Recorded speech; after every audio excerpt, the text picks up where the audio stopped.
There are 5 simple rules to start improving your cyber risk program today.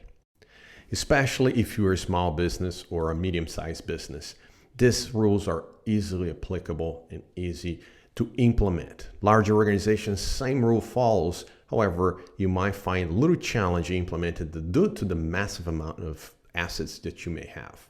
So, rule number 1, be clear on what the problem is that your risk program is facing today. Is it because you cannot identify your critical assets? Is this because you're trying to protect everything? Or you don't understand what risks apply to your organization? So first one, you need to understand what the problem is so you can start working from that point on. If you do not understand, you will have a challenge to begin with. Rule number 2, agree on a definition of risk. Might sound silly, however, the risk word is used broadly without a definition. Usually organizations define risk as a function of a threat, vulnerability, and likelihood of an event causing an impact to your organization.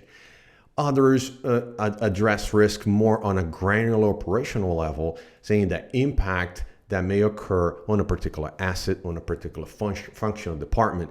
So you need to understand what the definition of risk is and agree upon in your organization. Rule number 3, agree on the definition of critical. You need to identify your critical assets in your organization. I would say extend a little bit more and identify the risk systems, the critical systems, and systems, people, technology, and processes. However, to start this journey, I would say start with your critical assets. You need to agree upon a definition of what it is. I'll give you one, a mission-based, because you're protecting your organization. So a mission-based risk definition, the ones that would impact your mission, vision, and the services that you or your organization provide to your custom stakeholders and the community in general.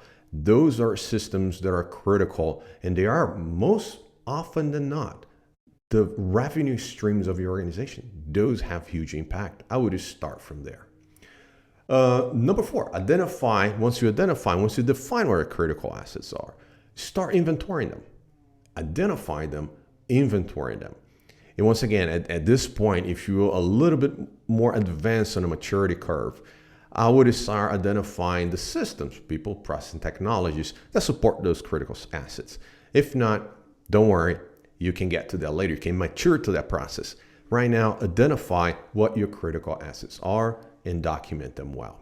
And 5, identify the risks to your critical assets. Now we can have a conversation of what risks are impacting your organization, specifically those are your critical assets that will have a huge impact on your revenue streams.